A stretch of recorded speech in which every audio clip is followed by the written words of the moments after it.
Okay, Mr. McMahon, it looks like we've done a little more research down here after we saw that surprise up there.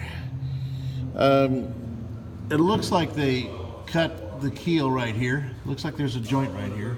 I think you can see, hopefully you can see that looks like a joint in the keel right here. And it seems to go all the way across to the other side. And then it looks like there's a joint right here as well. If you see the line right here. And there shouldn't be any joints, of course. That keel should be continuous. And so what we would expect, the normal construction of this boat,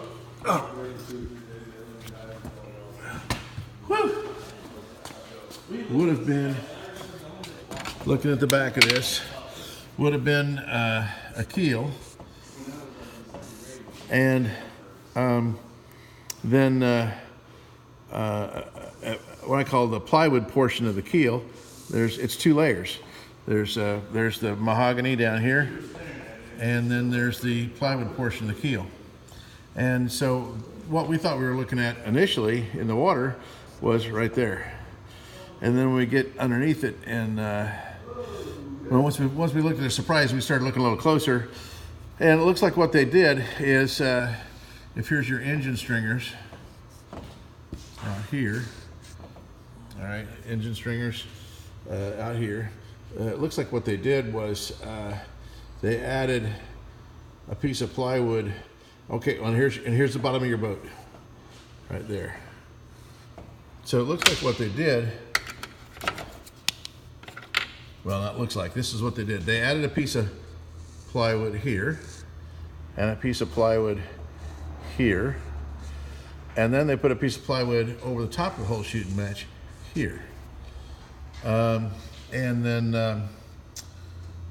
this is what we're looking at. So we're going to get these pieces out right here before we can even see what we need to do, which it appears we're going to need to splice the keel back here.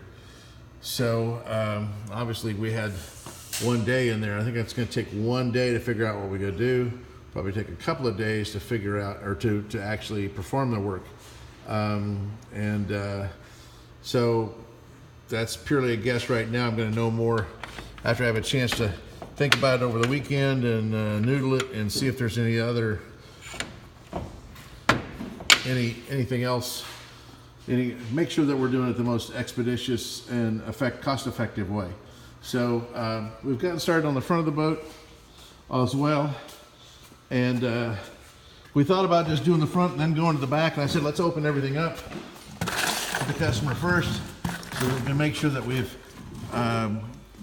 assessed the damage correctly. And what we're looking at right here is this is the stem of the boat. This is what's called the gripe. It is it's a knee, it's a kicker. If you were looking at home construction or post and beam barn construction, this would be a kicker. And the grain, you see what direction the grain runs here.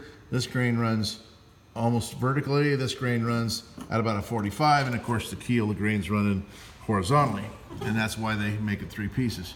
And there's substantial rot in the stem right here. That's not a big deal. It is a deal, however, but not necessarily a big deal. I've made repairs like this by actually just cutting the stem down to this point and putting in a new piece and bolting through the new piece on, bolting through this direction to hold the new piece on, holding it on with 3M5200, and of course this part down here bolts in as well. So I've done something similar to this already, a couple of times actually, a couple different boats, and I know we can make the fix there.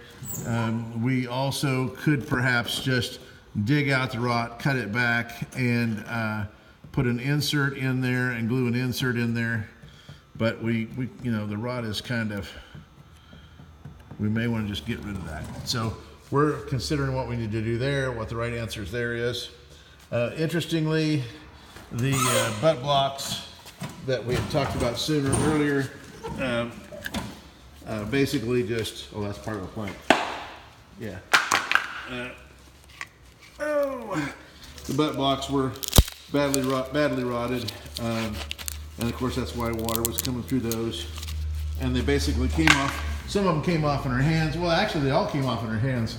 Some of them actually crumbled in our hands instead of coming off in our hands. But we didn't have to use any special tools or pry bars or anything else to get these off. So this boat's actually been, between you and me and the fence post, this boat's been cobbled on quite a bit by somebody, which